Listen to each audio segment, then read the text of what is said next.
Good evening. My name is Dr. Eslenice Wallace, and I'd like to introduce our pastor of the Mount Vernon Seventh-day Adventist Church, Pastor Eddie Laguerre. Hello. Thank you, Dr. Wallace. Good evening to all.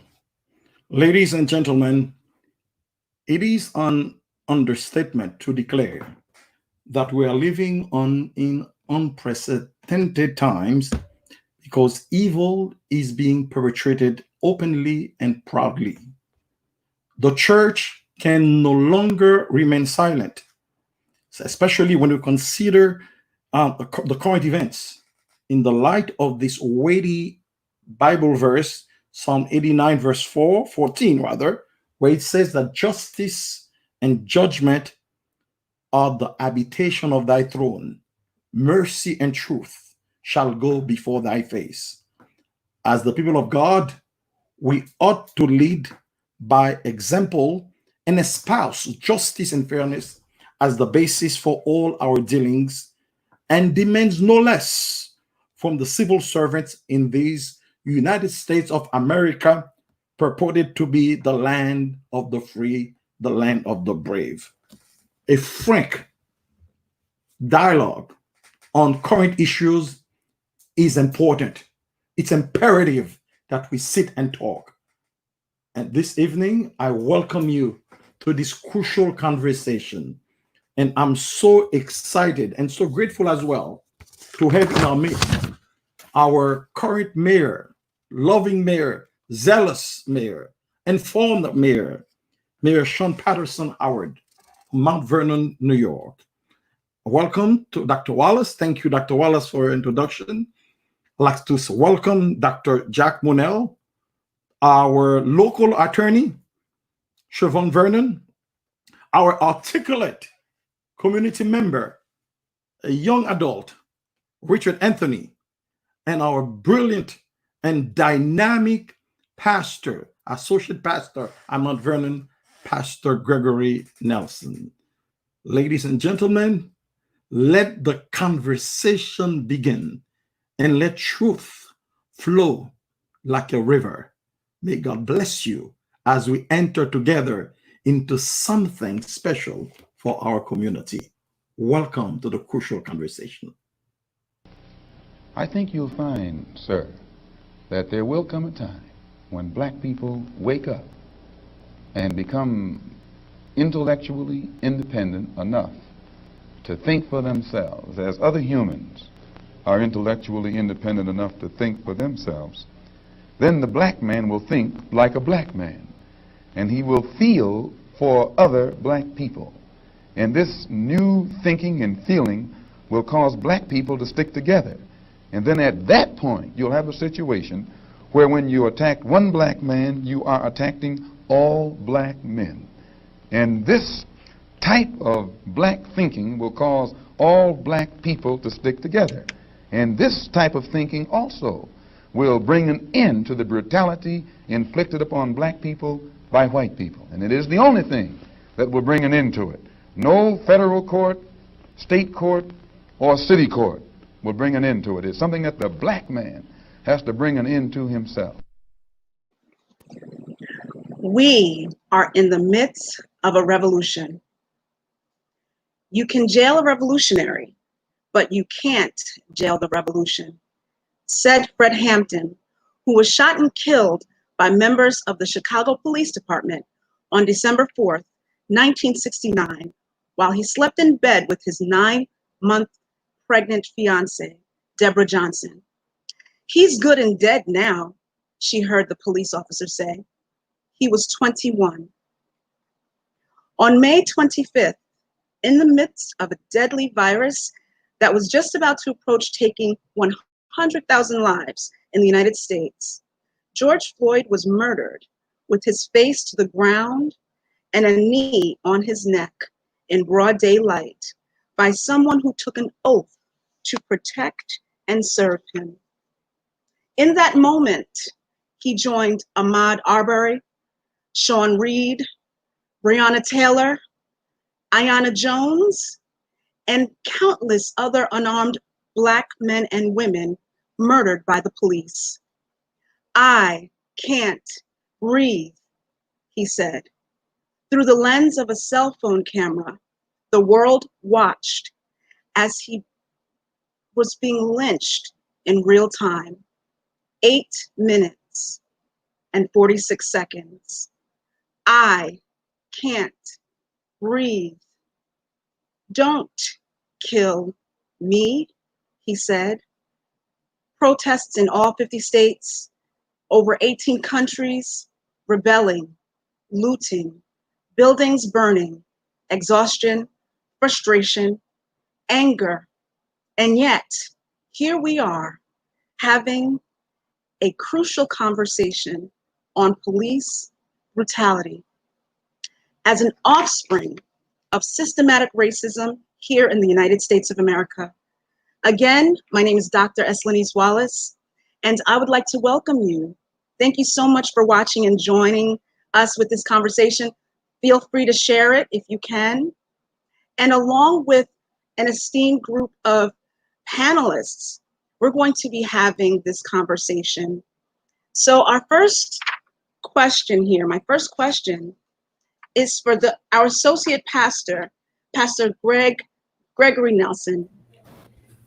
So Pastor, this is a two-part question, but the first part is, are members of the clergy, particularly Seventh-day Adventists, are they doing enough to address social issues that affect Black people? The truth be told, historically, we have not. But as of recent, we've seen a spate of ministers, a cadre of ministers who've really embraced social consciousness as part of their ministry. Recently, we've had pastors all over the country, from Jamie Calazar, David Franklin. You're talking about, just some amazing pastors, Marquise Johns, Orville Brissett. There's just quite a few ministers around the country who really have made social, Samuel Blair, a lot of pastors right here in Northeastern Conference. As a matter of fact, we have a rally tomorrow that we're going to be engaging in. So I believe with the things that we've been seeing, okay, we're really taking it seriously, and ministers are really beginning to understand that we can no longer sit on the sidelines and watch this thing happen. And so, yeah, I would say yes, pastors are just coming to that awakening. We're a little short, we're a little late to the party, but we're here, and we realize that this is the time. We've got to get it done. Okay. Thank you so much, Pastor. Now, on the flip side, I'm going to show a slide. This comment was taken from a Seventh-day Adventist that commented on a Facebook post that was in reference to a pastor that participated in a protest this past week. So the slide reads, "This is completely wrong. These ministers who are participating in agitation like this are going completely against the counsel of the spirit of prophecy. And if they were reading it, they would realize that they are ultimately doing great damage to the very people they think they are supporting. More time needs to be spent studying and taking heed from God's counsel, especially by ministers, than by falling straight into Satan's trap, which this is, by neglecting the divine counsel from heaven." Pastor, how would you address critics within the SDA faith that don't agree with clergy that are attempting to address social issues within the Black community? Well, first of all, let me affirm the minister who they were referencing, and that's Pastor Carlton Bird, the senior pastor of the Oakwood College Church in Huntsville, Alabama. There were some who were very irritated that he was marching, he and members of his congregation. I want to affirm him, pastor in one of the largest Black churches in Adventism, one of the more prominent churches in our denomination. I think he's sending the right signals to the denomination and to members of the denomination that Seventh-day Adventist, and the speaker for the Breath of Life, a very powerful broadcast within our denomination. He's sending the right message that we really need to engage and be involved. And this is what I would say to our people. I'm not here to challenge what they've read in the spirit of prophecy, but I can go right to the word. The Bible is very clear that social justice is the agenda of heaven. And how do we know? Because the inaugural sermon of Jesus the Christ Luke 4, the Spirit of the Lord is upon me, hath anointed me to preach the gospel to the poor, to set at liberty those that are captive, and so forth and so on, loosing the bands of the afflicted. We find in the ministry of Jesus a strong focus on social justice. When he talks about those who will be questioned at his coming about whether or not they fed the homeless and clothed the naked, and that kind of, and so much as you've done it to the least of these, you've also done it unto me. The idea of social justice is pregnant in terms of the kingdom theology that Jesus preached. Furthermore, all of the prophets of the Bible, the main focus of their ministry was not forthtelling in terms of dates and future events. They were the ones who called kings to consciousness. They spoke truth to power. And so I don't know what these people think they're reading in the spirit of prophecy, but what I can say is I can go to the Bible and to see God's focus on mercy and justice in the Bible. The God that we serve is a God of justice, and the people of God were expected to cry out against injustice. And so all I can tell them is I know what the Bible, the Thus saith the Lord, the book, the Sola Scriptura, I know the instruction that I received from the Word of God and from the Spirit of God. And I believe that the work of social justice is the work of the kingdom, period. There's no differentiation between the two. You better preach now, Pastor. All right. That's what you do. Yes, ma'am. All right. Yes, ma'am. All right. So thank you so much, Pastor. My next question is for Mayor Patterson Howard. Hi, Mayor Patterson Howard. How are you? How are you? I'm doing yourself. Great. Thank you so much. So, Mayor Patterson Howard, what is the Mount Vernon Police Department doing to address issues of police brutality, protocols, trainings, and also what, if any, accountability measures are in place?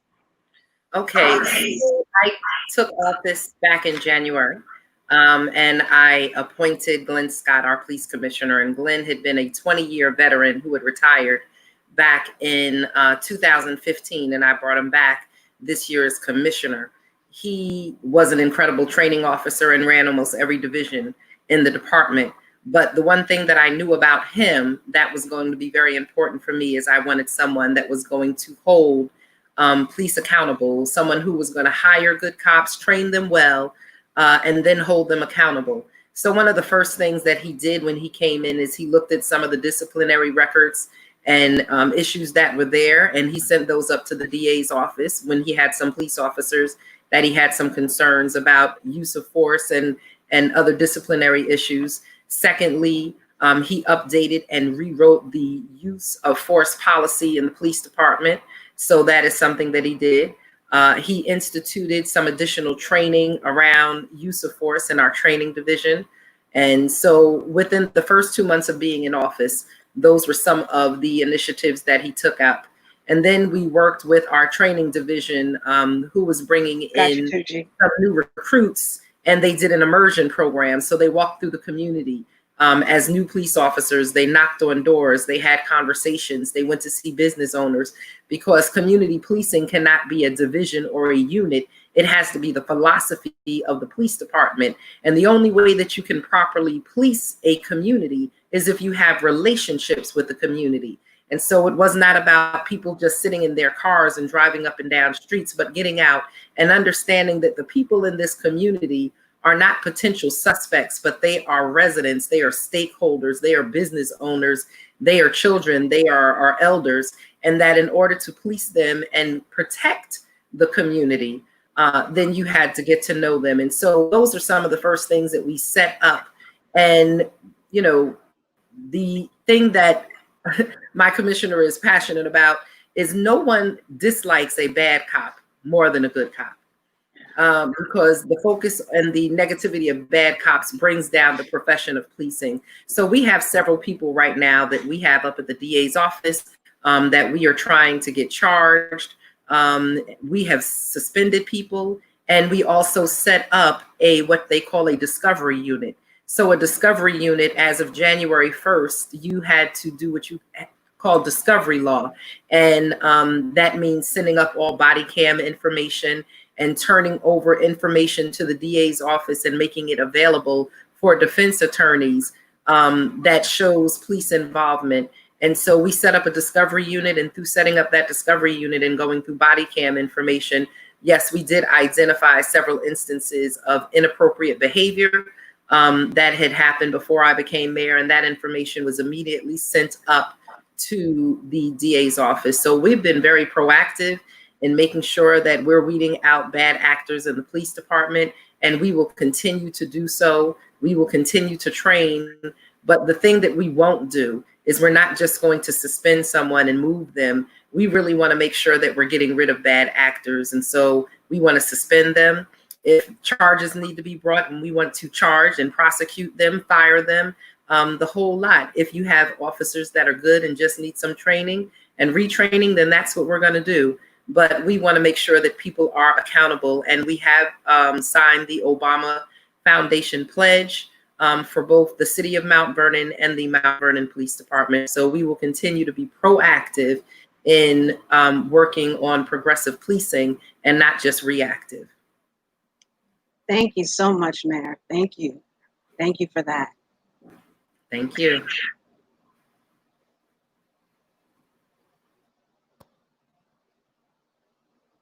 There's another reality here that you're starting to see. You thought maybe the world worked one way because police are nice to you, because these things don't happen to people that you know, but the whole time there was a whole other America. And the reason that you see people now doing the things that they're doing, now we have no idea who set those fires. It could have been provocateurs, it could be anybody.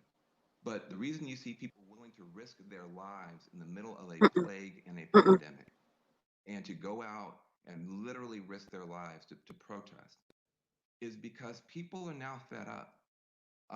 People are telling me they're tired of hashtags. They're tired of Van Jones saying we can have a bipartisan solution. They're tired of people like me.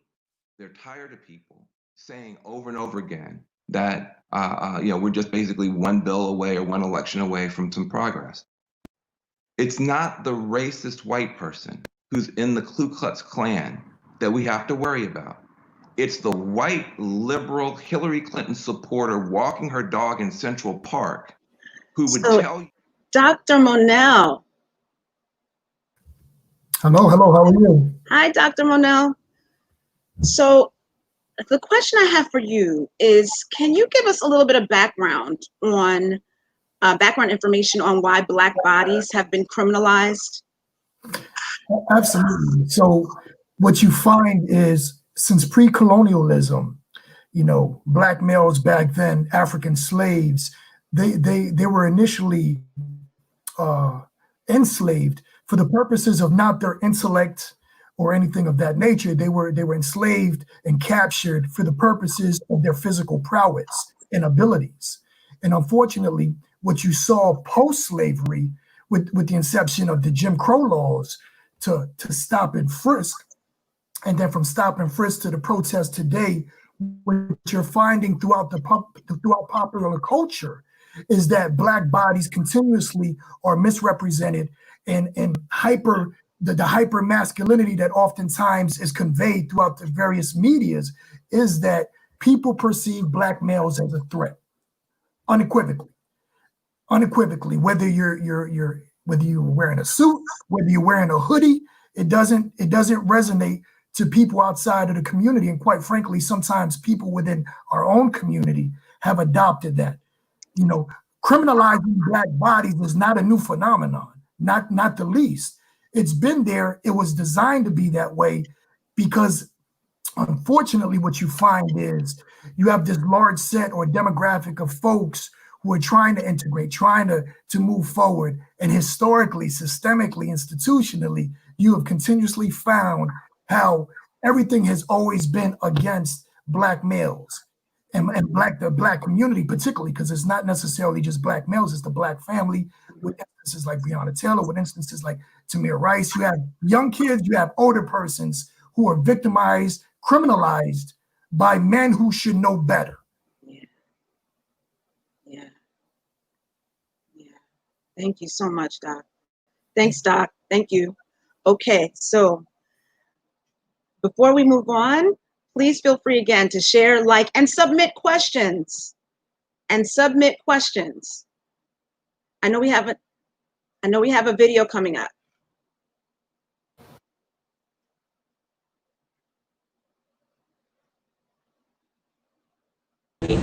I feel anxious, and sometimes I do feel like it's hopeless. Between COVID, a recession that could end up becoming a depression, police brutality, and of course my own personal traumas, it really feels like hopeless. You know, like how many times we're gonna rally, how many times we're gonna do this. And you know, what came to my mind was what our lovely mayor here said a while back. She said, when spider webs unite, they can tie up a lion. So individually, it feels impossible, right? But if we come together as a community, because we know Mount Vernon to be a community, we can do what seems to be impossible. But we have to be consistent. So, hi, Siobhan. How are you? Hello. How are you? Good. Siobhan, we saw that you most recently spoke at the We Can't Breathe rally right here in Mount Vernon. Yeah. And so we thank you for that and for your just, you know, determination and, you know, just trying to speak against this whole thing. But I have a quick question for you in regards to, we're living in a pandemic, and we know that COVID-19 is still very present and deadly. And so do you think that we need to find other ways, a better way to rally, to protest? You know, is there anything that you suggest? Well, first, it's kind of loud. Sorry about that. First, I want to say thank you for thinking of me, and thank you also to our mayor for giving me the platform and the opportunity to speak about the things that concern me and the things that just allow me to speak, essentially. But yes, COVID is real. We're in the midst of a pandemic, but we're in the midst of multiple pandemics, and I think our people were used to facing a multitude of atrocities, right? Like, we're used to trying to figure out how to pay the bills and try to figure out how to go to school. And I mean, like, work full time, go to school full time. We're used to dealing with a multitude of issues at one time. So the protesters right now that are choosing to go out and to go into rally, they're fully aware that this pandemic is still here. As Mayor Patterson Howard organized that rally, and the flyer said, wear your masks, you know, try to stay 6 feet away from each other. You know, people are still using hand sanitizers. So individuals that are going out to these rallies are fully aware of the implications and the possibilities, but they realize, or they decide to themselves, that this is more important. Like, showing up for our people in these moments are more important. But I'm going to do what I can to protect myself, but I have to make sure that they know, they being the individuals watching, the people watching, news outlets, media, and so on, that they're aware of how important this is to me. That's one. Two, we are protesting in a variety of ways. So you can see individuals are using social media. People are donating to a variety of charities. People are now taking their Black dollars and spending at Black businesses. So everyone is protesting in ways that they feel entirely comfortable. Thank you, Siobhan. What is it you wanted me to reconcile myself to? I was born here almost 60 years ago. I'm not going to live another 60 years. You always told me it takes time. It has taken my father's time, my mother's time, my uncle's time, my brother's and my sister's time, my nieces and my nephew's time. How much time do you want for your progress?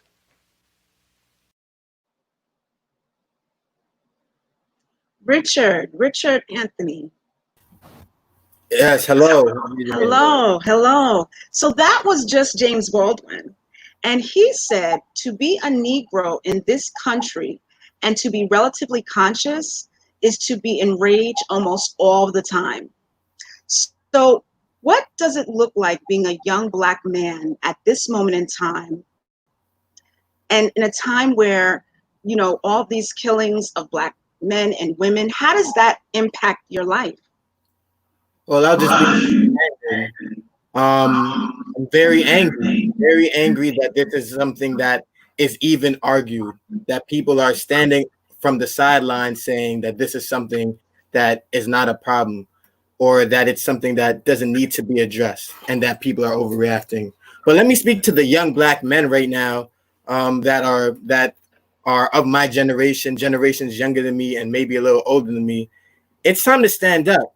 You know, it's time to be the leaders that were facing this movement before us. Time to be the next Malcolm X, Marcus Garvey, Martin Luther King.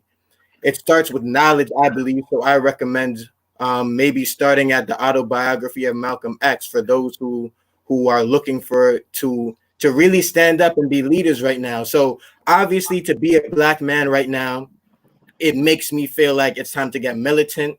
It's time to get serious, and it's time to be real about the issues that we're facing. But it also means that I need to stand up. I need to try and influence those around me, the other young Black men around me, that it's time to stand up and to not allow the police or anybody else to slap us around anymore. I'm going to say it right now. It's not happening, at least while I'm around. Yeah. Thank you so much, Richard. Excellent advisement. Excellent advisement. So next question I have is for Pastor Nelson again. Pastor Nelson. So a person on social media posted, I struggle realistically praying for peace. Given what I know about the last days, my understanding is that it will only get worse.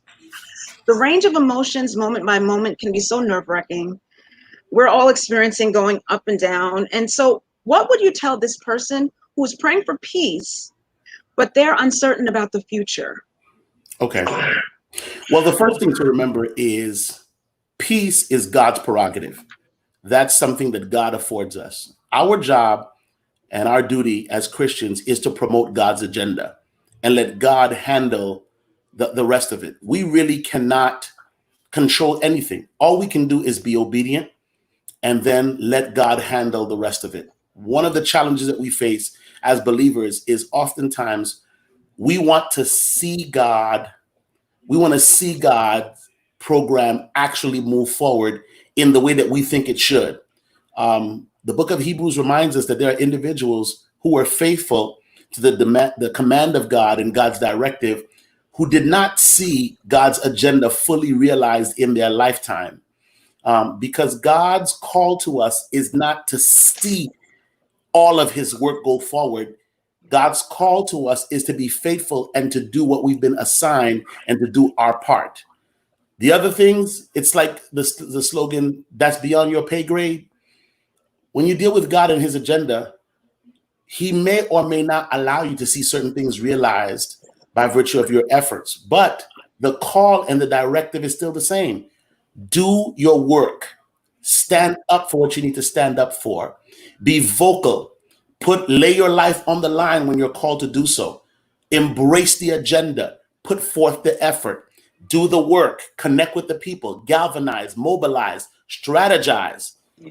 And then let God handle the rest. Because at the end of the day, God is not going to say, well done, you very effective.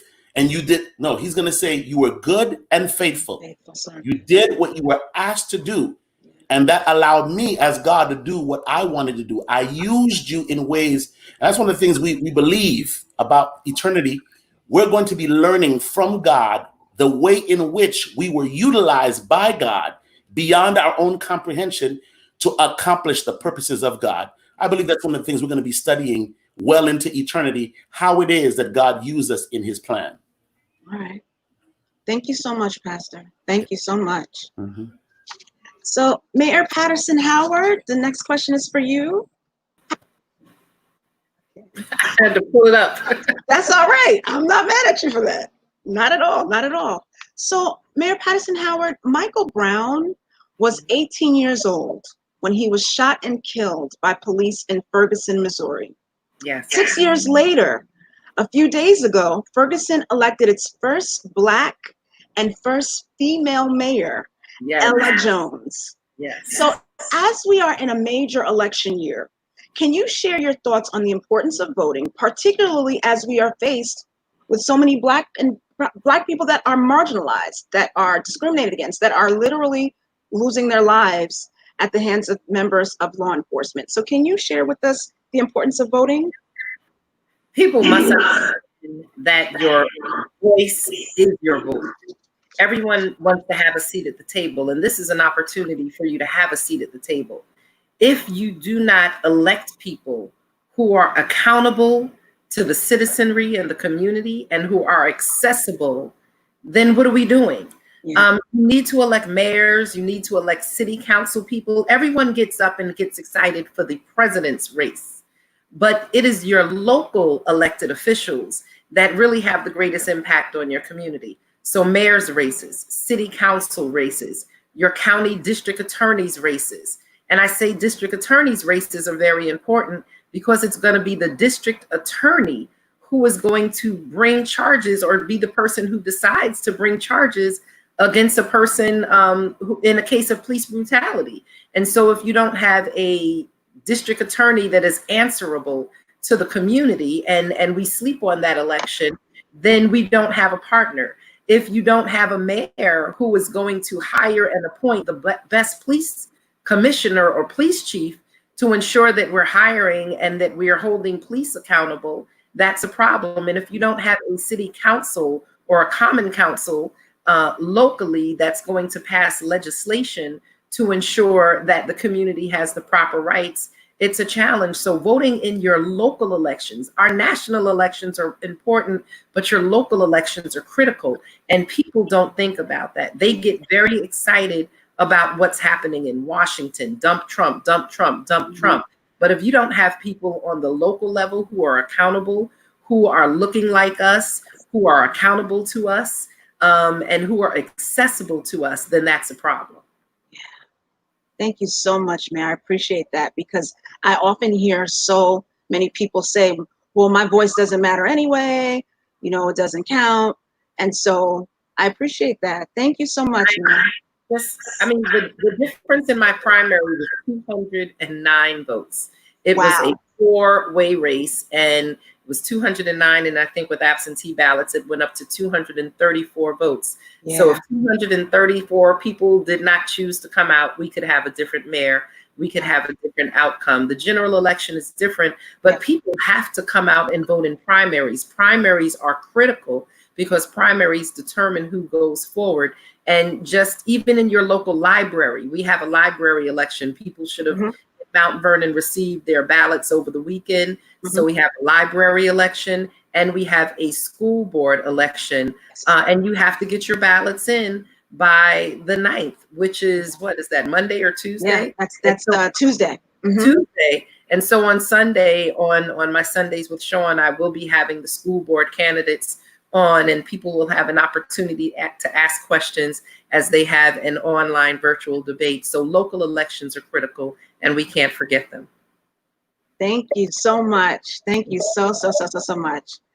Okay, so now we have a short video.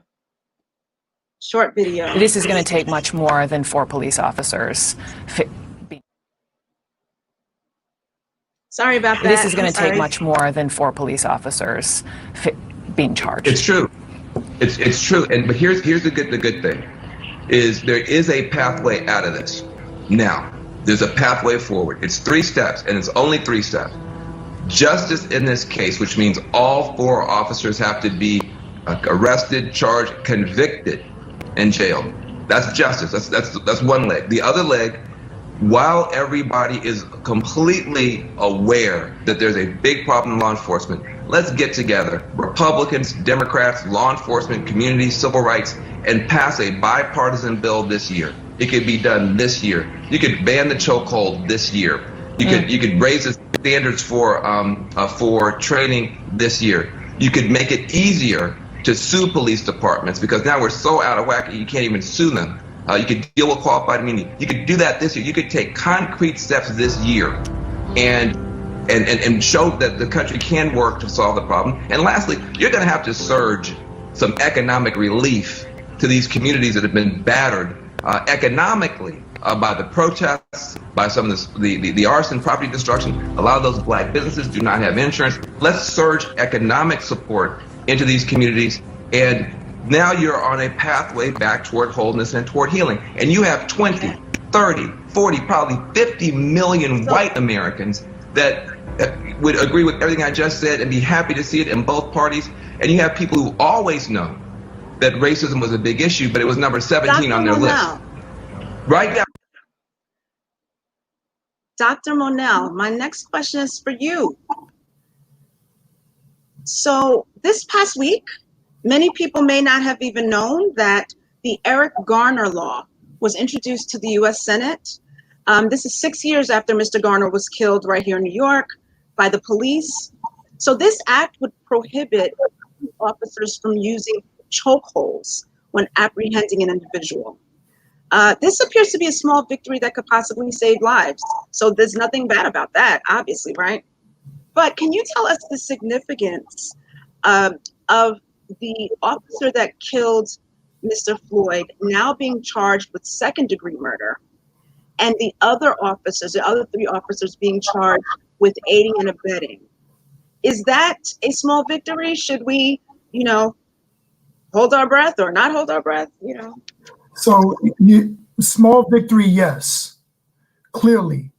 But oftentimes in this war of ours, we oftentimes, the small battles do help, right?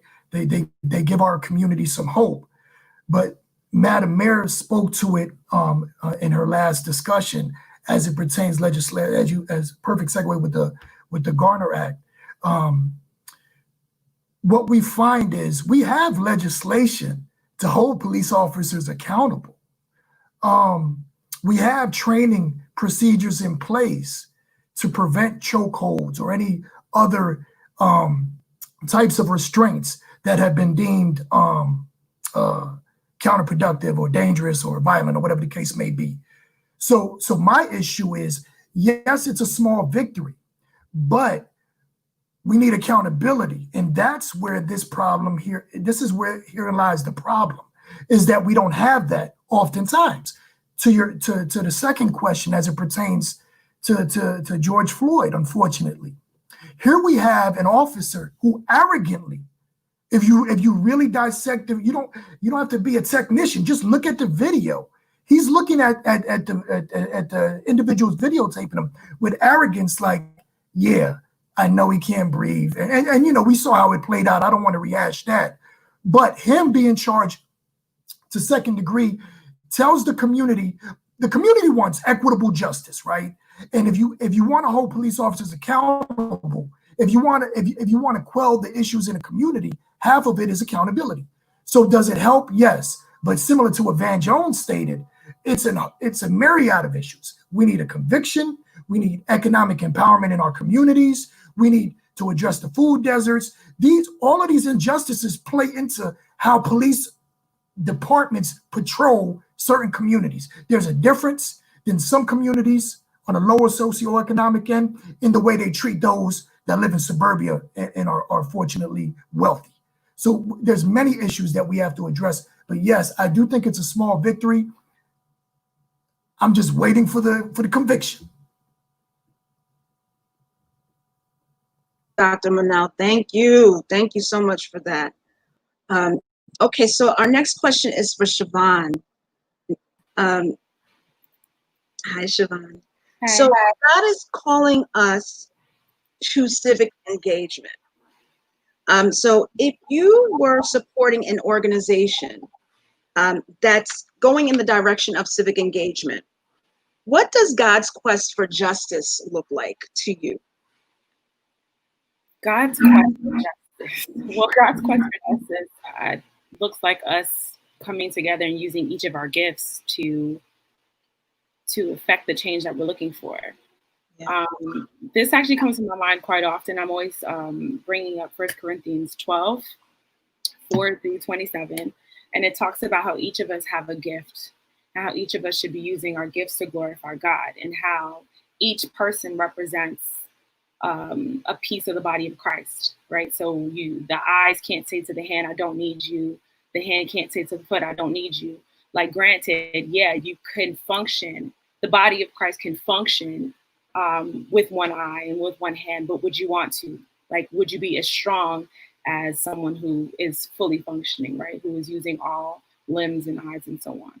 And so when I think about God's justice, what I think about is the church effecting God's plan, like the church using their gifts to benefit others. Like Jesus wasn't, sitting in the synagogue every week preaching about the scriptures and telling the Pharisees that they were wrong.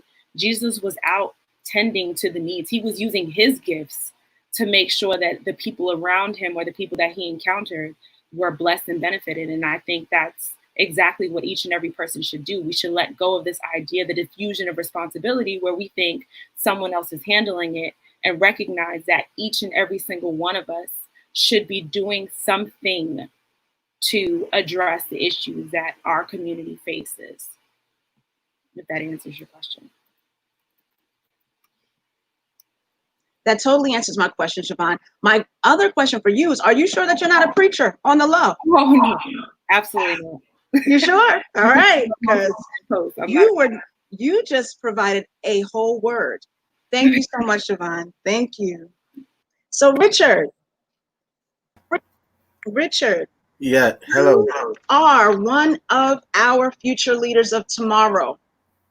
You are one of our future leaders of tomorrow. So what can any one of us on the panel, including myself, do to help make you and your generation feel safe, feel heard, and just feel comfortable? What can we do? Well, as I was saying, and I want to bring all the other panelists in, if that's possible too. So, we legit want to know. Well, like I was saying before, I believe it starts with knowledge. So potentially saying your story, saying what happened to you guys and when you were our age and things of that nature, that helps. But not just the good things, but obviously those truths that hurt and those truths that you probably don't want people to know. That's what we're going through right now. So I believe that sharing those truths, sharing that knowledge, and honestly supporting, just support in general. I know it can be hard because a lot of young people probably don't want to hear that, or they're like, oh, like, I'm not trying to hear that. That's old school. Like, that's that old way of thinking. I'm not trying to hear that. But as those people mature and as those people get older, they probably will realize, man, they'll go back to those lessons that you said previously and think about them. Yeah. And that's your responsibility, I believe. It's not to do anything specifically, but it's to allow your wisdom and your experience to fuel the next generation and to give them the knowledge and information so they aren't starting at the same point that you were starting at. They're starting at a little bit further of a point, and they can use you as a reference and how to move forward. Yeah. Thank you so much, Richard. Thank you. Thank you. Well said. Thank you for saying that. And that's one of the things that I say to adults, and I challenge them all the time. Oftentimes, we want people to be impressed with who we are, as opposed to leaving a lasting impression on them. And when you're able to share, you don't have to always share it from the pulpit, but if you share privately the truth of your struggle, and where you backslid, where you were challenged, where you fell, where you were overwhelmed, and how you've overcome, then they can relate to you. I don't want people to be impressed by me. I want them to know that they are me and that I am them, and that the same struggles and the same feelings of insecurity and insufficiency and feeling overwhelmed that they might have experienced as a young person, I experienced as a young person, but I experienced it also as an adult. As an adult, oftentimes people see what you do on the outside and they don't know the intestinal fortitude, the strength, the perseverance that it takes for you to stand up every day and go before people and look like it's effortless. We struggle every day to stand up and show up. And so when they understand that, there were a lot of people who I was impressed by, but they shared with me, they said, sis, when I get up to preach, when I get up to speak, when I get up to do this, I struggle, I have to pray, I'm shaking in my boots. And it was the truth of their struggle and their challenge that inspired me and helped me to know that I wasn't strange and I wasn't different, and that I could do it, and that I had to continue to pray and press and praise my way through whatever difficulties I was having. Absolutely. Yes, thank you. Yes, sir. Is there anyone else that would like to? Thank you so much, Mayor Patterson Howard. Is there anyone else that would like to? Yes, Dr. Monell. So, Madam Mayor, and for our young activists, you know, what I oftentimes tell people, so to put it into context, I'm a professor, a criminologist professor at Winston-Salem State University, which is a historically Black university. And what oftentimes I convey to my students, you know, I don't do airs well. You know, oftentimes, you know, I'm Dr. Monell, that's, I guess, the official title, but they know that I'm not better than you. I'm here to help you get to that next level. If it's not in the field, if it's not through activism, I just want to see you shine and grow. And secondly, what people fail to realize, they see your outward successes. They see what, you know, social media or whatever it presents. But what they fail to realize is that many of us, as the mayor stated, oftentimes we've dealt with, you know, trials and tribulations in our past. And for me particularly, you know, I'm a juvenile knucklehead, an ex-one. You know, I'm a little gray now, but I'm an ex-juvenile knucklehead who turned his entire life around to go into a field and do research in the field and uplift in the field and mentor in the field, because I felt like that was my calling. That is my purpose. So when I see young brothers and young sisters galvanizing and mobilizing and protesting and marching, I'm there with them, because it shows it's not us versus, there's no hierarchy per se. It's we're combined. And as long as young people realize that we're with them, they will go, listen, I get chills just thinking about it. But this is what we need. And how do you invoke change? We have to mentor our young folks and let them know. And they school us sometimes. I don't have all the answers. Right. You're right about that. As a professor myself too, Hermano, same thing. Like I always share with my students that we learn from each other. We learn from each other. And when you put it out there that there's a mutual respect, then nothing can beat that, you know, and just having the opportunity to work with and learn from a younger generation on a daily basis for me is priceless. It's priceless. So, audience questions. We have a couple. Actually, we need more though. So please, anyone has a question, please. Now, I think I have one for Pastor. Elaine Jarrett says, as Christians, we need to ask ourselves, what would Jesus do? So, you know, can you respond to that? I agree. I'm going to try to do that, but I need to just kind of step back just a little bit. Okay. Before we talk about what Jesus would do, one of the things that we have to start doing as Christians, especially those of us of the darker hue who've received an orientation in Christianity that is always from the lens of the oppressor, we need to deconstruct some stuff and begin to parse what is biblical theology and what is biblical truth and what is taught by the Bible and our faith, and what is it that was socially constructed as a means of pacifying us and keeping us in the box. Because a lot of the things that are preached as biblical truth are nothing more than, you know, social constructs, and you know, it was crafted. The people who are teaching us Jesus were really giving us their culture and putting their imprimatur on us in order to hegemonize us, in order to assimilate us. So one of the things Christians have to do, and people who are interested in finding out who this real Jesus is let's deconstruct a lot of the stuff that we've been given and go back to the text and study history. Jesus is a first century Jew. There is no way Jesus is siding with the Roman government against his own people. It doesn't make any sense. Yeah. Let's look at the milieu, you know, the Sitzumleben, the construct into which Jesus is bringing ministry. Let's listen to the words of Jesus.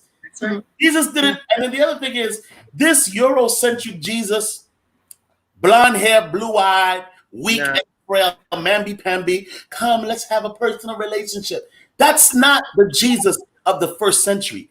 That was a bad brother who said some stuff that eventually got him killed. Yeah, this is a brother who walked into the temple, So, and this is the other thing, right? They're always trying to tell us of this passive Jesus that, you know, meek and mild, and he surrendered himself. Okay, let's understand. First of all, the crucifixion was violent. It was a violent act. Jesus had to be a strong brother. There's no way a human body could take that kind of punishment if he was weak and frail. And when we see Jesus in the temple especially, he wasn't talking about, oh, behave yourselves and so forth. My man was flipping tables over. I was going to say, flipping tables? The Greek text gives the impression that Jesus was grabbing jokers by the scruff of their neck, had a whip, and was whipping folk. He was tearing stuff up.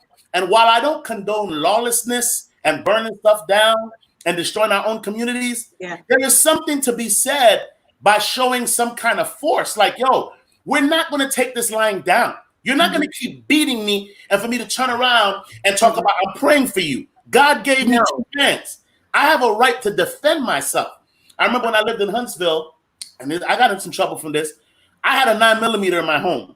And my thing was, I'm not going to go looking for trouble. But if you come to violate mine in my house, wait a minute. You're not going to just walk up in my house and violate my children and talk about, I'm going to pray for you. Here's the good news. Because I am a man of God, after I give you what you asked for, I pray that the Lord preserve your life and bring you back.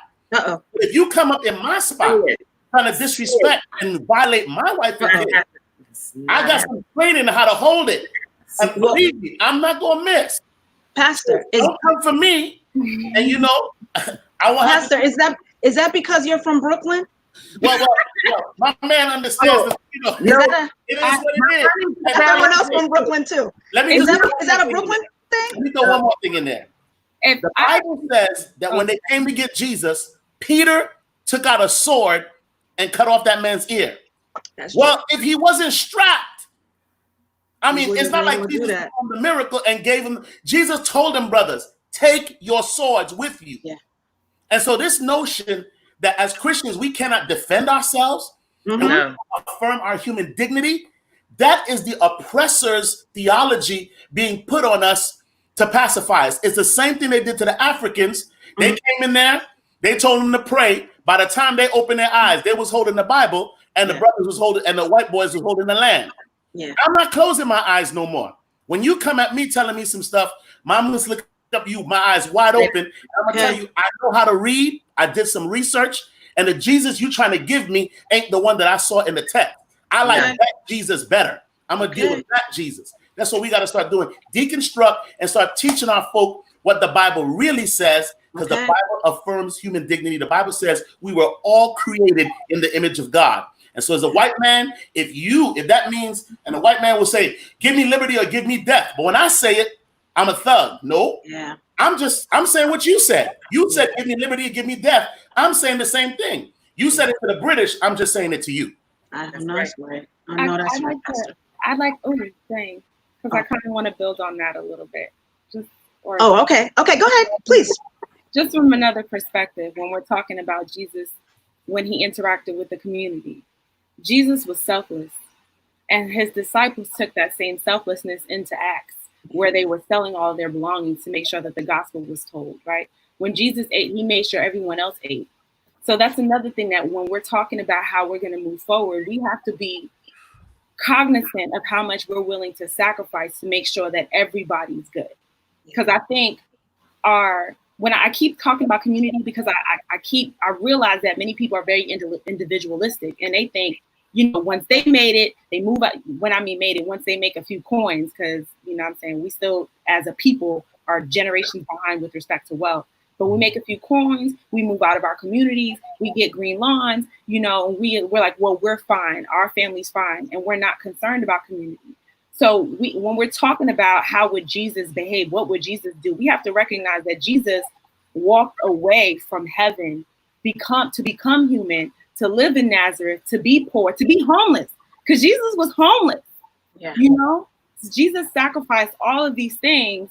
And even Mary, right? We have to rethink of what it even means to be blessed, because Mary was blessed and highly favored. She was pregnant as a teenager. She watched her son be ridiculed his entire life, and then watched her son die. And we say blessed and highly favored. And today, when do we say we're blessed and highly favored? Right? When we got a Maserati and You know, Preach, like Pastor, preach. I'm saying this because we need to rethink our perspective. If you're eating, but your brothers and your sisters are not, how are you comfortable? This, Angela Davis did a little on Facebook the other day, and they said when she was in jail, the whole Harlem was selling poetry, was selling music to help with her legal defense and to get her out. And we got, you know, churches. I don't even know how many churches in Mount Vernon. We got all these churches. The kids needed 100 laptops and was like begging and pleading. That's problematic. Yeah. You know what I'm saying? I think it's problematic. I think we have definitely lost touch with what Jesus expects from us. We think that we're supposed to be coming up in our $1,000 suits and $1,000 outfits to show that we're blessed, but we're not being blessings in any way, shape, or form. I think completely lost perspective. So we can look at Jesus and realize how much of a revolutionary he was with his actions, but we also need to recognize how revolutionary he was with his other actions. You know, like, and I think that's important. Yes. Can I piggyback on what Sister Siobhan just said? Please. So one of the things that I think is incredible about this season that we're in is that the church has literally left the building. The church has left the building. And so, you know, before all of this happened and while I was running, but really about 2 years ago, God had just really given me that we're the hands and feet of God. And that he's not necessarily concerned about the individual church. He's concerned about the body of Christ and how the body of Christ is operating, how we're moving, how we're executing. He gave us the Great Commission to go amongst the highways and hedges and compel men. That does not mean just going in on the Sabbath or going in on a Sunday morning or whenever you worship to speak to each other. We've gotten so impressed with ourselves and preaching to each other and worshiping with each other and singing to each other. But now we're forced, everyone is going online and we're doing ministry in a different way. And so even when we move to phase 4 and the churches reopen, I hope that we will still take our message online. I hope that we will still have much more opportunity to go out into the community and minister and connect. I know there was a question about community policing that coming up that you were about to put. And so that's an opportunity for community ministry also. Yes. How are the churches willing to connect with the police? Because we don't have enough people to police the community. The community should be policing the community. We always had Miss So-and-so. We called her nosy. Everybody had a Miss So-and-so on their block. Or and so what happened to that?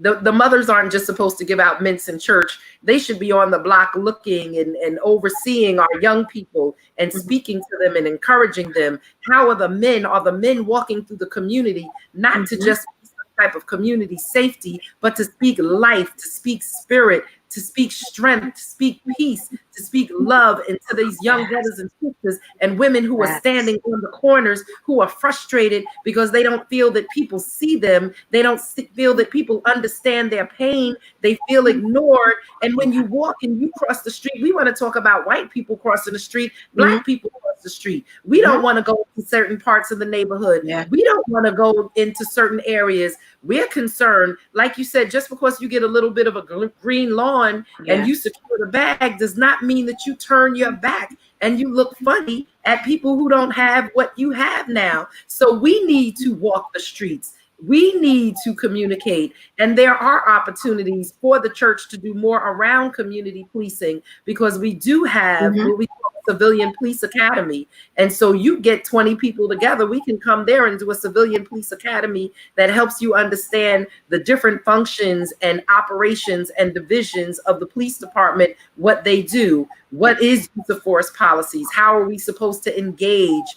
And there are so many things that the community and police can do together. If you don't want the police to police your neighborhoods, then we need to police the neighborhoods. We don't want to over police neighborhoods. We want to do precision policing because in any community, the number of people who are bad actors are only about 5%. And we know who they are. You know who they are on the block. We know who they are in the police department. So we don't need to just run around and hit a whole bunch of soft targets to get the hard targets. We need to go straight and unapologetically after those who we know are completed, who are causing the most ruckus and havoc in the community. And then those who are standing by the side, who are somewhat impressed by them, let's go after them and mentor them. Let's pull them in. We got to do prevention, intervention, and restorative justice. It can't just come from one side. And Doc, I went to Howard University, and us too.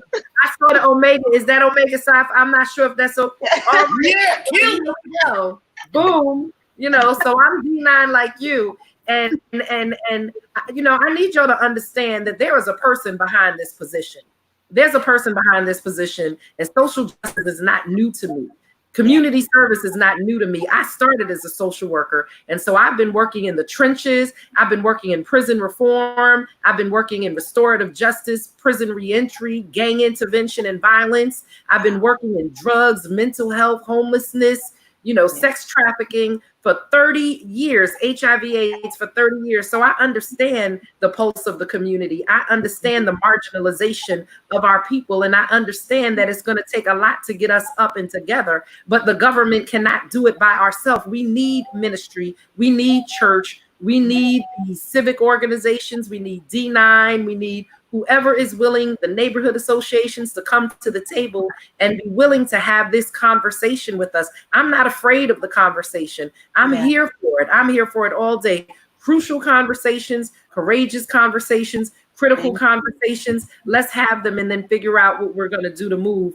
And hopefully before we get off, you'll let me share with you the platform of the Black, Puerto Rican, Hispanic, and Asian caucus, because there are 12 points of social justice reform that they are looking to pass through the legislature. And I think it's very important that the community understands what it is, because if we know what it are, then we can rally behind our Black and our Puerto Rican and our Hispanic and our Asian legislators to make this happen, because that's how policing reform will change.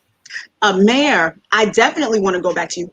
Towards the end, we'll definitely come back, because I definitely want to hear about that as a Black Latina myself. So we have a couple of more questions. I know I saw, let's see, comments. Let's see, from Julian Laurent. The young man said this will not happen while he is around or under his watch.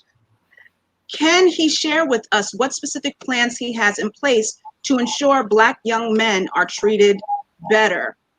Well, so Richard, that would be for you. Yeah. So obviously, how I have helped with me personally is by, I have a podcast. But even past the podcast and what I do on there and what I talk about on there, I talk to my friends. And I talk to them about how they personally can help people and how they personally can change their mentality. Because I understand that it took me a certain amount of time to get to the place where I'm at now, and it took a lot of people giving me knowledge, telling me information to get me to the place where I'm at now. Not saying I'm past anything or anything of that nature, but my responsibility, I can't change the world by myself. It's not about me specifically trying to change the world. It's about me trying to galvanize those who are around me, those who will listen, and me living it, me showing that I live it every day. This isn't something that is new for me or something that is not every day for me. Every day I wake up, I'm a Black man. Every day I wake up, I look at the police a certain way. Every day I wake up, I have to deal with the same struggles that every other Black man has to deal with. And it's not an option. You know what I mean? So the fact that I am living this truth and that I am sharing and trying to galvanize those who are around me and those who will listen is what I am trying to do, as well as giving financially and things of that nature, if that even means anything, Yeah, no, that does mean something. Dr. Monell, you have a comment? Yeah, more so to kind of support, add some context to probably the question. And if I understood the post, basically what they're saying is that these kind of changes, sadly, historically, have taken generations. That's not to discount Richard's efforts by no means. What I tell you, brother, is that you keep fighting, you keep using your gifts, your platform, to keep that information out there and that mobilization out there. And we, as older folks, I'm not that old, so watch your mouths. I know. Older folks, we can rock with you. And I think oftentimes we dismay young people with some of our intellectual greatness, so to speak. And we don't realize, let these young people shine and support them. Yes. And you'll be surprised. Because young people are the focal point of the revolution. That's right. Generationally. That's always been. That's it. So, yeah. Where he may not have all the tools yet, it's our job as people who work for the government, who've been in the streets, who work at the universities to support them in their movement. Yes. Thank you. Thank you, Hermano. Another question. We have another question coming up. Let's see. Lee Lu, to the panelists, do you believe this will be a harbinger of change, or will things die down and we will go back to business as usual? That's a good question. Can we get to Siobhan first and then you, Pastor? No, I think that really depends on that individual, not like her specifically. I mean, individuals overall. Like we always say, the revolution will not be televised, right? Because revolution happens internally. It's when we recognize that we have the power to do something and we do it.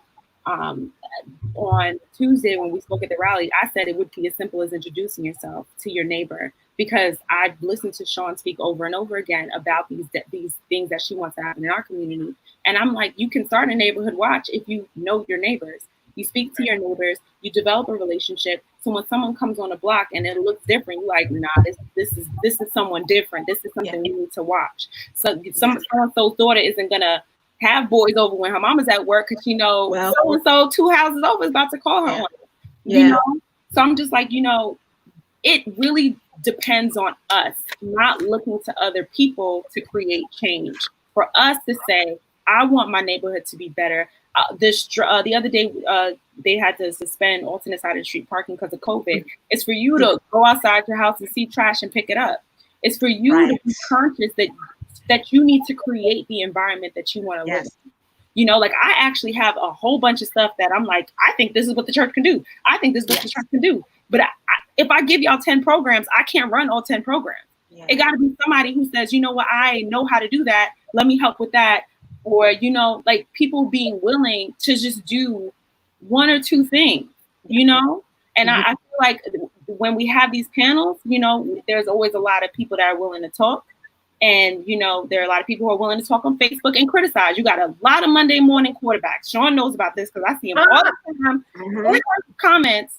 But when it comes down to actually doing things, you see the same faces.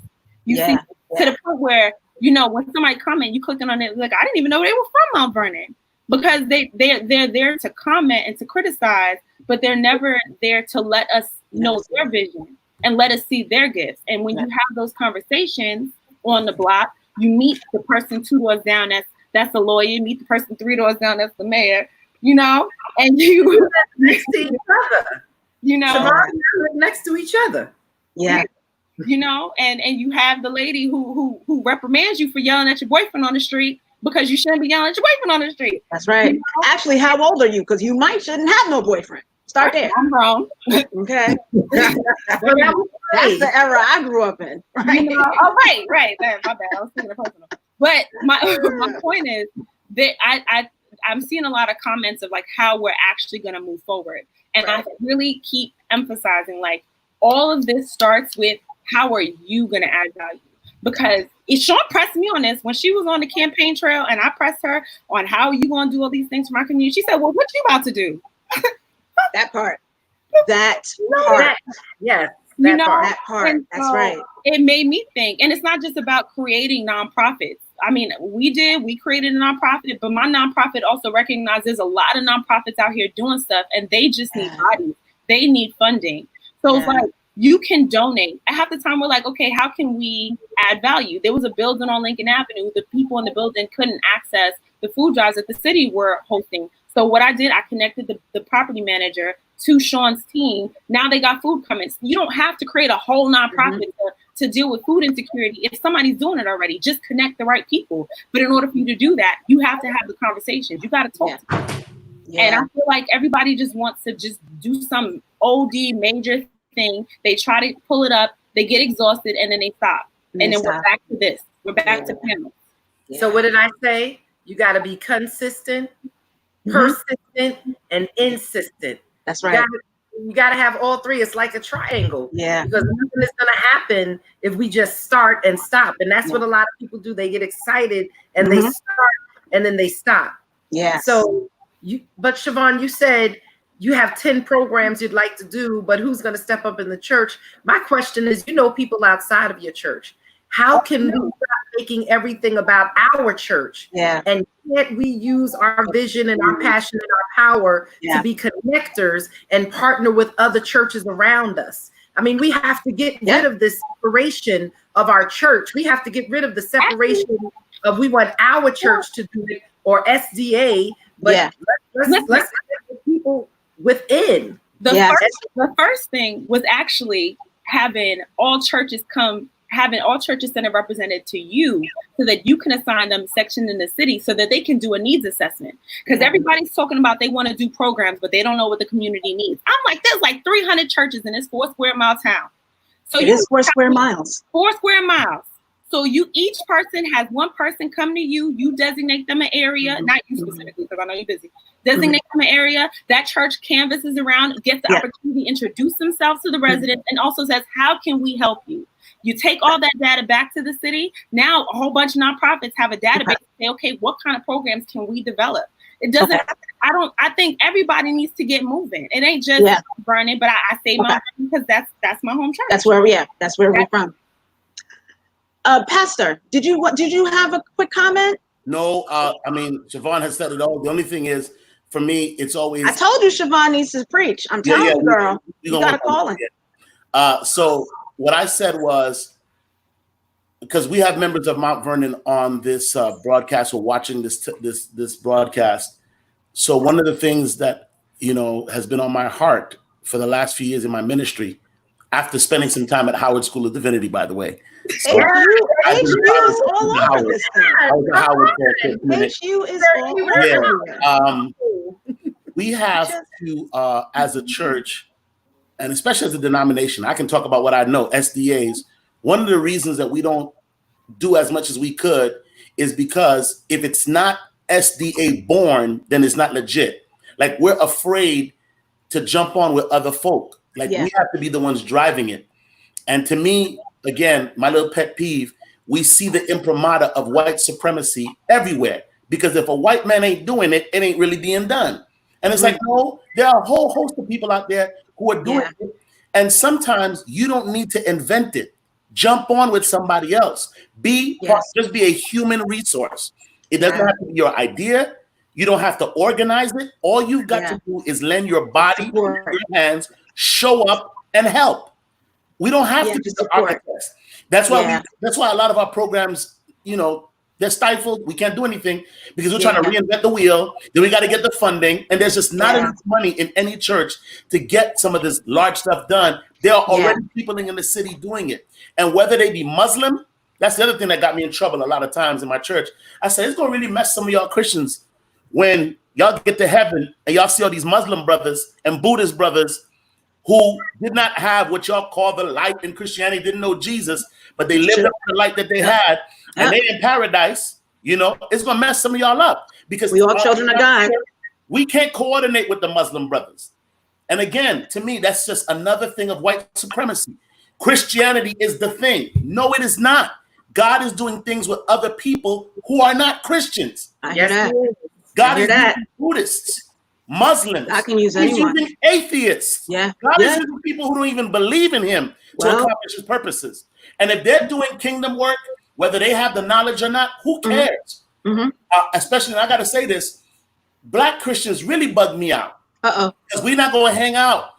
The SDAs ain't going to hang out with the Protestants and so forth.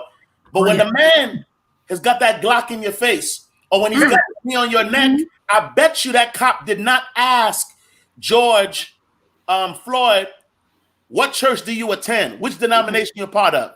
Mercy. Right? He didn't ask him, what island are you from? Right?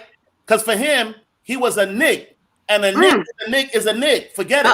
That's his mentality.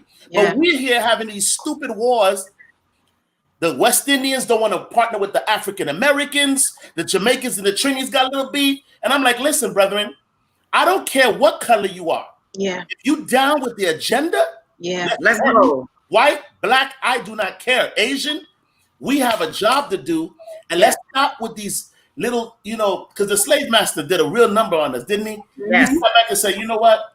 Because when this thing first started, it was the poor realizing that the rich was getting over on us, and we all banded together. It was like, you know what? We're gonna topple these landlords, and these overlords and these oligarchs. We're gonna topple them. So what do they do? They're not smart. All right, let's elevate the white slave master or the white poor guy and make him feel like he got some power, and put the black dudes, and let's do this racism thing and separate all the races and everything. And then they're sitting there collecting checks. And they own the whole thing, and we're fighting each other over some dumbness. That stuff has got to stop. Black folk especially. There ought to be the last thing I'm going to put out there, especially in our church and our denomination, we play the identity politics thing real good. People who become blacks, they're uneducated, hoodlum. I said, listen, the white boy did that thing so smart. Got y'all dividing the vote, right? So we don't fight for the felon because he's a criminal. No.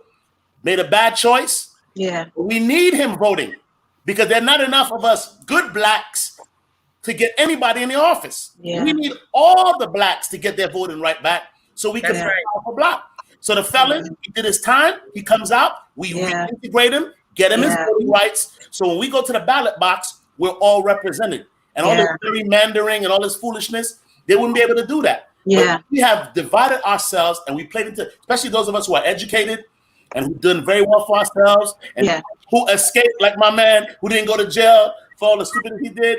Then we all get amnesia, and then when a brother makes a mistake, he's a felon. Yo, that's the oppressor who talks like that. That's He's right. my brother who made a mistake, and brother, as long as you're gonna work with us and come back into society and be productive, that's right. One of us, let's get it. And even if you're not, even if you're behind bars, you're still one of us. That's right. That's right, Pastor. Vote and do all the stuff so that we can move our agenda forward.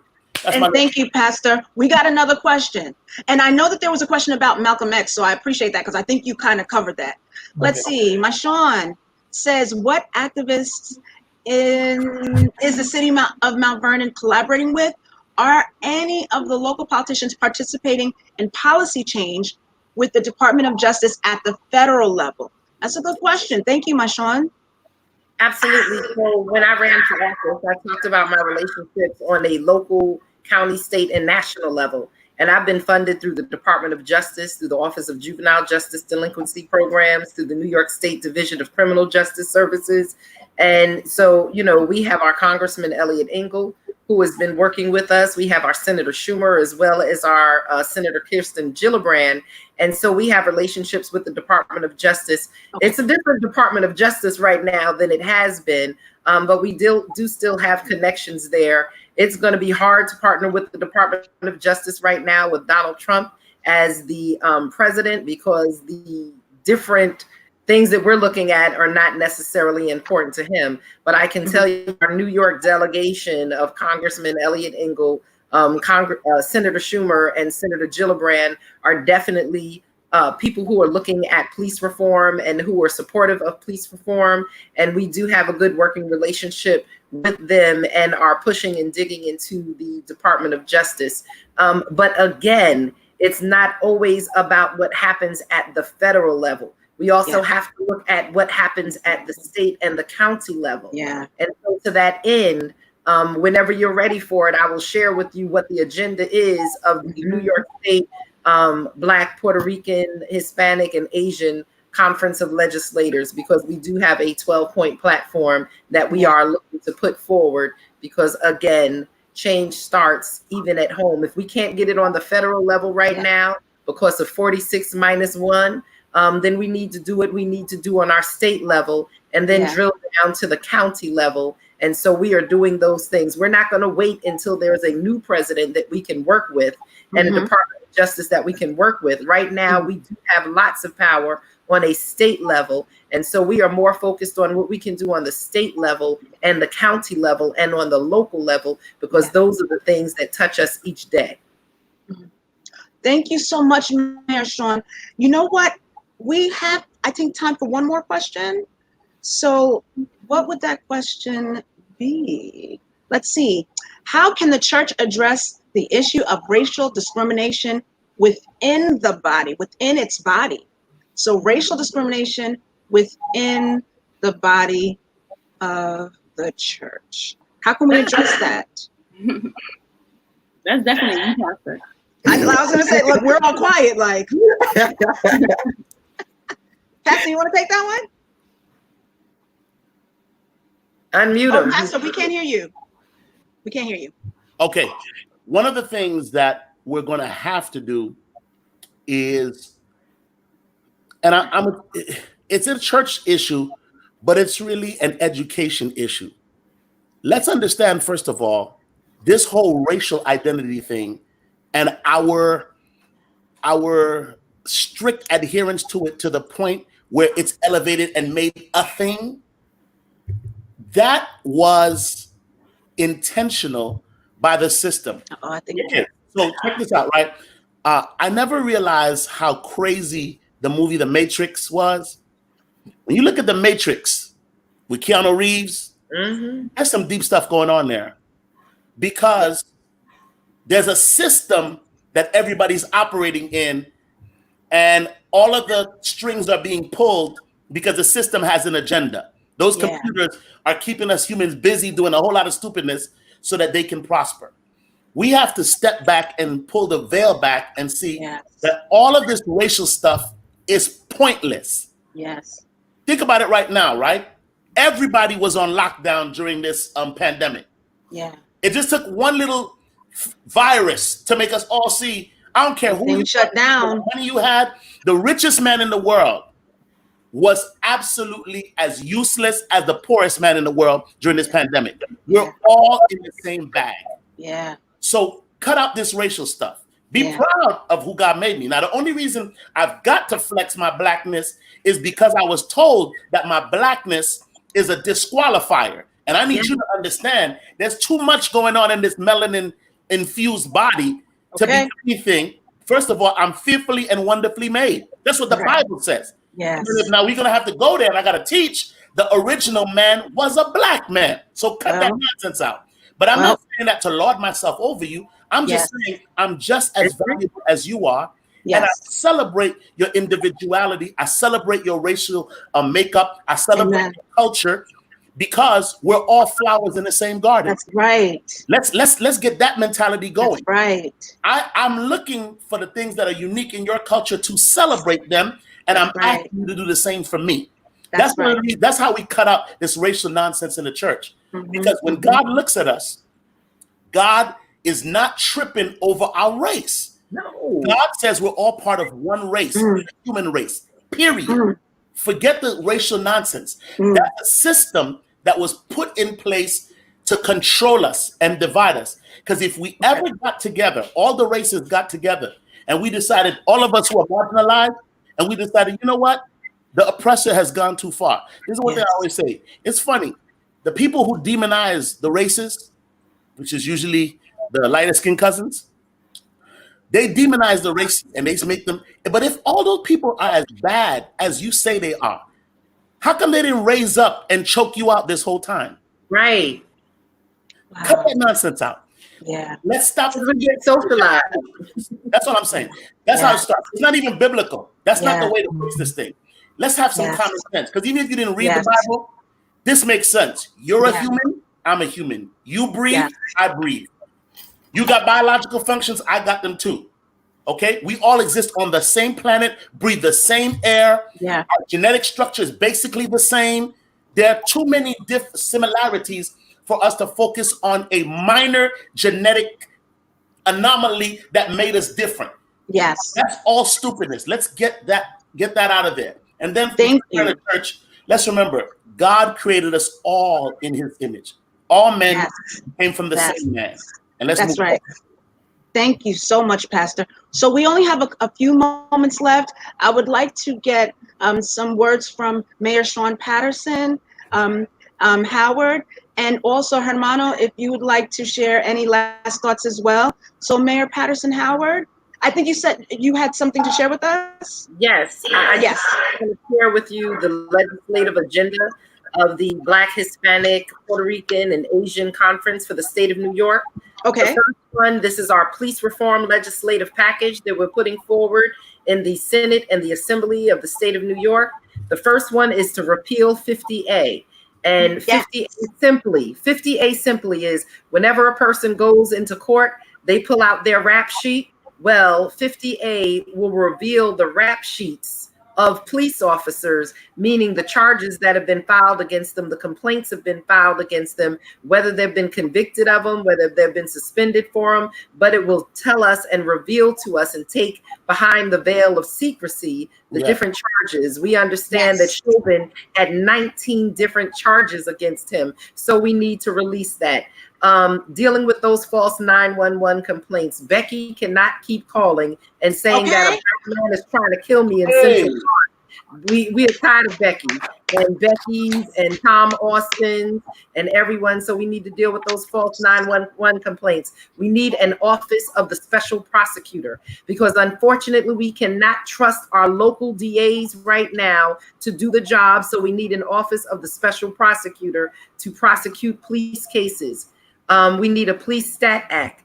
We need a Right to Monitor Act. We need local independent oversight of police. So within Mount Vernon, we have we have a CCRB, a Civilian Complaint Review Board, and that is civilian run, so that we can look into the complaints from a civilian perspective, and that we would have oversight and not just prosecutory, but punishment abilities. We need medical attention for persons under arrest. So if people are injured during their arrest, we need to make sure that we are providing them with medical attention. So something that might have started out minor does not become something major. We need to make sure that we establish the crime of strangulation. So you cannot strangle, you cannot cut off the airways. So putting your knee on someone's neck and their back, whatever, we have to get rid of these chokeholds. Failure to obtain medical care. Again, that means we need to make sure we have access for those that we are arresting. Banning racial and ethnic profiling by police. Clearly, that's self-explainable. We know that there's a lot of racial profiling. We want to reduce arrests for non-criminal offenses. So that's the stuff they get us on all the time, the stop and frisk.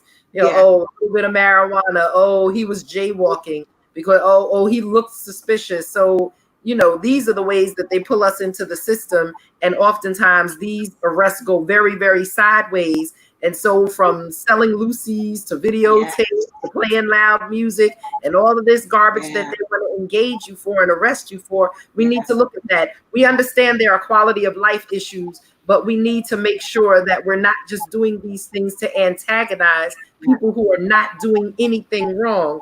And we need to make sure that we're expanding the use of law enforcement body cameras locally, by state police, by the MTA, because it's not just local police officers. You still have state police and county police. We need to make sure that they're using body cams. And we also need to make sure that the MTA is using body cams, because a lot of stuff pops up on our train and our subways. And we want to make sure that we're able to see it, because with the new criminal justice reform laws, all of those body cam evidence has to go and be to a defense attorney and the DA within 15 days of them being not charged but arraigned. So we need to make sure that this legislative package and reform package is passed as a whole piece and not just dismantled and piecemeal. We need this to come through all together, and I just wanted to share that with you. Thank you so much. Thank you so much, Mayor Patterson Howard. I want to build on what Sean said. So the only thing that will happen is if the community continues to hold elected officials accountable. Yeah. So, like, again, today everyone's very emotional, but 3 weeks from now, because legislation does not pass in 3 weeks or 2 months. Like, these things take time. So the only way it will pass in its entirety is if people, each and every single one of us, get on our elected officials and say, hey, what's going on with this? Hey, what's going on with this? And also letting your friends and your neighbors know about these things, because again, she's one person, So yes, and we have the support. This is the time and season to get people through it before Yes. everything reopens. Right now, people are still somewhat on this COVID lockdown, and Yes. that's another reason why these protests are so effective, because it almost gives some people a reason to go out. But you know, people are not back at work the same way they were full time. People don't have the distractions of restaurants and movies and entertainment. And so Yes. right now, a lot of attention is on this police brutality and this systemic racism. So we need to seize the time. We don't always have to sit at the head of the table, but we have to be in the room and we have to take our seat at the table. And if they don't give us a seat at the table, create our own table that is so powerful, so dynamic, and so impactful that they'll be asking to come and sit at our table. We have to change the narrative and be unapologetic about it. Let me throw this out. Let me throw this out to Mr. Anthony as well. Young brother, you got a lot of brothers who are looking at you now because you raised your voice and you're part of the conversation. You're sitting at this table, and so I'm going to continue to encourage you. Get the Timothys; those are the young men who are under you, and get the Pauls, the young men who are over you. And bring those young men to the table, because one of the things that we've seen is that the system swallows guys like you whole, guys like us. And so you got to talk to these young brothers and speak consciousness to them and tell them, listen, man, we got to do something. We can't just wait for the older folk to do it. We got to do it. At 22, my brother, you're a voting age, and you got to tell these young guys, listen, man, we need to get to the ballot box. If we can all galvanize to go hang out, or we can go, ride our cars or ride our motorcycles, whatever, we could set a date to go to the ballot box and take 30 brothers to go and vote. You need to get the paperwork in now. You can do that. Use your social media profile to start talking to young cats, because some of them ain't going to listen to me. I'm an old man. I got the grades going on. I'm an old dude, But you got the dreads, young Samson. You know what I'm saying? Tell these brothers, listen, we going to the voting box. Tonight is election night. Yes. 30, 50 of us roll up down there. Get in and vote. And then that voter registration is key. Dr. Monell, we want you to provide any last comments, because we got to wrap this thing up. Okay. That's what I'm hearing, at least. My bad. Hey, Pastor, man, great is wisdom always, man. Yes, sir. All right, so George Floyd, Ahmaud Arbery, Breonna Taylor, Michael Brown, Trayvon Martin, Tamir Rice. The list goes on, goes on, goes on. What I want to leave everyone with in the broadcast is that this is a continuous fight. It's not for the weary. So, brother, what the pastor was telling you is that you basically put yourself out there. Leadership is not for the weary. So oftentimes remember that many of our leaders in the past have sacrificed their lives for the betterment of justice, for equality of all the isms. For me, similar to Madam Mayor, I was a social worker, grew up in the projects, got out of the projects, got locked up as a juvenile, got out as a juvenile, went to school, go Howard, go Winston-Salem State, support your HBCUs, because now is the time. You really want to put pressure on them. And my sons are HBCU sons. I went to a PWI too. I did both. But nonetheless, our resources you want to invoke social change on a magnificent level. Invest in HBCUs, have kids go to Shout out to Del State too. Thank you for that. Shout out to Del State University. Yes, Delaware State. Yes. Always got to throw that in, because that's where I was trained from there first.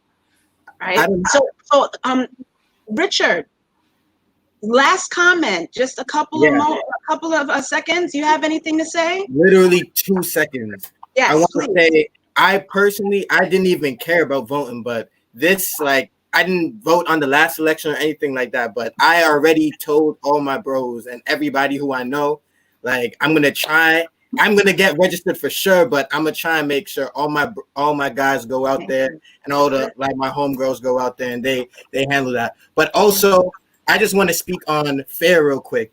You have to kill that. You can't have any fear of the system. You can't have any fear of anybody, you know? Yeah. If we are Christians, as we say we are, and even if you're not Christian, as just an individual, you cannot allow any one man, any one system to move you or to tell you how you should feel or how you should move.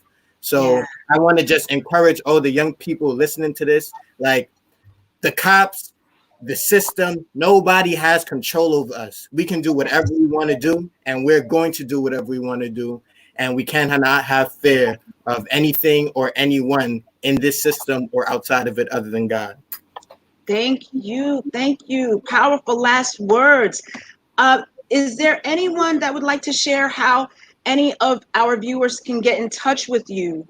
Perhaps social media or something like that? Or is there anything that you would like support with? So now's the time. Shout yourself out. Shout it out. Shout it out. Shout it out. In regards to my Instagram is love_is_rich. But honestly, it's not just me. Can you repeat that again, Rich? Love_is_rich is my Instagram. Okay. But it's not me. You need to talk to the young people you know. That's where it really comes down to. So you can support me. I definitely want support from myself, and I definitely view myself as a leader. So I definitely will appreciate all the love and support that I receive. But what's more important is changing those around you and the young people who are around you, because some people don't know and some people don't take responsibility. So if you consider yourself a leader or somebody who's trying to change this next generation, let's actually change it. Thank you, Rich. Is there anyone else that would like to share how people can get in touch with you, or if there's anything that you're working on? Dr. Monell? Yeah, I had posted. So for Instagram, Project Kid WPHD. So that's you said Project Kid with WPHD. Okay, there you go. It's up there now. There you go. Yes. So anyone out there, please follow me. My pages are open. You'll see the work I'm doing in the community, the research I'm doing, and all of my other shenanigans of the day. Pastor Gregory Nelson. I'm at the Mount Vernon Seventh Adventist Church. Look us up. You reach out to Mount Vernon, you will definitely get in touch with me. I'm on Facebook, Instagram. Pastor Gregory Nelson. You can't miss the mug. You'll see me. I'm there. Okay. All right. Siobhan, would you like to share? Yeah, you can follow the Homegrown Foundation. It's actually Homegrown Foundation on Instagram and also the Homegrown Foundation on Facebook. Okay, thank you, Siobhan. And lastly, Mayor Patterson Howard. I am Mayor SPH, Mayor SPH at Facebook, at Instagram, and at Twitter. Also, follow cmvny. That's our website, that's our Facebook, that's our Instagram, and that's our Twitter, cmvny. cmvny. Okay. And the one thing that I need your help with before we go is the census. We could fix the police. We can get rid of police brutality, but if we don't complete the census, we're not going to have money for schools. We're not going to have money for fire departments, hospitals, mental health, youth services, fixing our bridges, our streets, medical services, after school programs, food distribution, prison reentry, job training. Every bit of money. Mount Vernon was undercounted, we believe, in 2010 by about 30,000 residents. Each resident has a potential value in the census of $2,750. And when you multiply 33,000 by 2,750, you are talking about $80 million that we are undercounting ourselves. And if we continue to do that right now, that $80 million is going to be short for the next 10 years. It can have potential financial impact on our community of $800 million over the next 10 years. We cannot allow that type of money to not be accessible. And if we can really get ourselves counted at over 100,000 people, then that puts us in a whole different category as a community and the type of grants that we're eligible for, the money that we can go after. And every church, every school, every foundation, every government entity uses the census numbers to go after the different grants that they want from government, private, and foundation organizations. So each of your organizations are going to be hampered in going after grants and financial support if our census numbers are undercounted. You do not have to be a citizen of the United States in order to be counted. We just need you to be counted. And the simple thing that I explain to people is if you're having a cookout and you believe you're preparing for 100 people and 250 show up, it's a problem. So if we're only preparing for 70,000 when we know we have to serve 100,000, then we're already putting ourselves in the hole. Thank you so much. Thank you, Mayor. I thought you were going to say something about potato salad at the cookout. I was going to say, wait a minute. The right person has to make the potato salad. Who made the potato salad? Don't put raisins in it, is all I'm saying. Oh, no, right. no raisins. And, All right. Thank you. Associate Pastor Gregory Nelson, Mayor Sean Patterson Howard, Dr. Jack S. Monell, Siobhan Vernon, Richard Anthony. Thank you on behalf of the Mount Vernon SDA Church and our Pastor Eddie Laguerre. We thank you, panelists. We thank you all for viewing. We thank the media team, all of this that made this happen. Gary and JJ and our team, thank you so much. I'd like to leave us with a quote from Lori Lightfoot. She is the mayor of Chicago. Police can't be successful if they're not viewed as legitimate by the community. And a community will not be safe if the police are not engaged in a respectful constitutional partnership with the community. So I don't want us to ever forget the victims of police brutality, and may God bless and protect us all. Thank you so much. Have a wonderful evening, and please be safe. It was Freddie, Sam, Cole, Eric, Vernon, Ahmad, Steve, Kenneth, Amadou, Jonathan, Christian, Terrace, Sean. Killed him a day before his wedding. Jamal killed him while he was in handcuffs. Mike killed him while he had his hands up. Commander with Marley, Phillip, Alton. About 3 Kevins, about 2 Jordans. John, Quan, Nathan, Stefan, Tony, Tamir, Elijah, Antoine, Isel, Terrell, Dondre, Akai, George. For him, set the country on fire. Timothy, Patrick, Paul, Tyree, Quintonio, Darius, Jeremy, William, Anthony, Dante, Oscar, Kendrick, Keith, David, Walter, women like Sandra, Betty, Rihanna, India, Michelle, Tatiana, Tanisha, Rika, Natasha, Palmer, Janet, Megan, baby Ayana. All that we lost, your name live on. Wasn't killed by a cop, but I can't forget Trayvon. Can't forget Emmett, and all of those we lost to the beast. No justice, no peace.